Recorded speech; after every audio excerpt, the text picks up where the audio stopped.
कि अब तो संसार में अधर्मी अधर्म बढ़ रहा है, तो मन में विचार आया है परीक्षित जी के। पृथ्वी मां से कहने लगा, मां हमारे राज में तुम्हें कोई टच भी करने वाला नहीं पैदा होगा। आज महाराज रसातल के लिए पृथ्वी चली जाती है। कलयुग कहने लगा, महाराज हमें भी कोई ऐसा स्थान दे देते जिसमें मैं अपना जीवन व्यतीत कर लेता। महाराज परीक्षित कहने लगे, कलयुग मैं तुम्हें ऐसा कौन सा स्थान दे दें जहां तुम सुकून से रह सको। महाराज परीक्षित कहने लगे, आज कलयुग की करुणा भरी आवाज जब परीक्षित जी ने सुनी है तो दया आ जाती है। परीक्षित महाराज कहने लगे, कलयुग मैं समझता हूँ तुम्हारी पीड़ना को, तुम भी अपना जीवन जीना चाहते हो, पर ये दुनिया तुम्हें जीने नहीं देती है।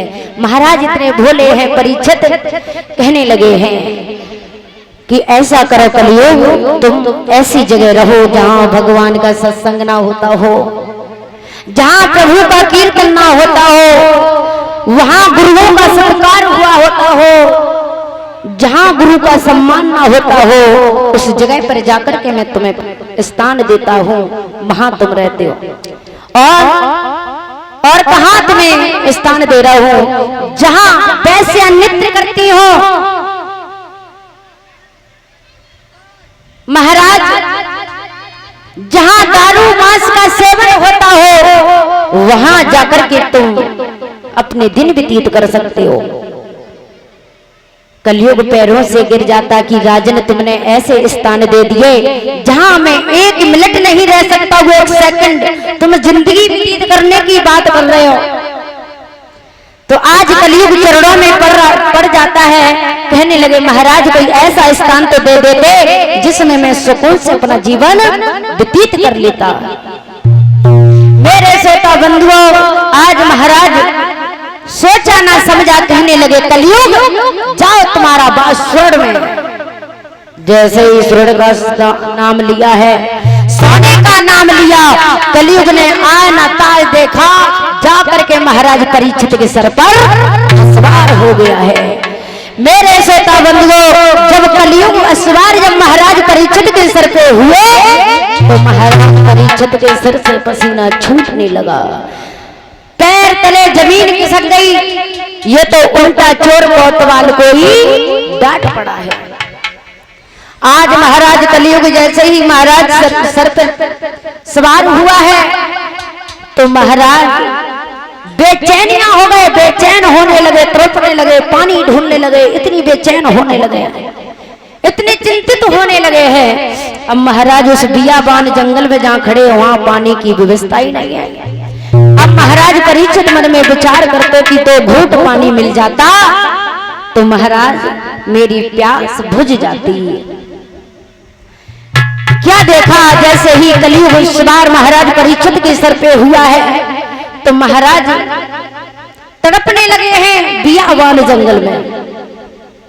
ये सत्य बात है महाराज, जिसके ऊपर शनि और कलयुग का प्रभाव पड़ता है तो उसके घर की उस घर में बरकत नहीं आती। जितना भी कमाओ सारा टेस्ट नेस में चला जाता है, हारी परेशानी में चला जाता है। खाने के लिए सुबह खा ले तो शाम का भरोसा नहीं, शाम को खा लो तो सुबह का भरोसा नहीं। तब कहते हैं कि महाराज शनिचर का प्रभाव पड़ गया है।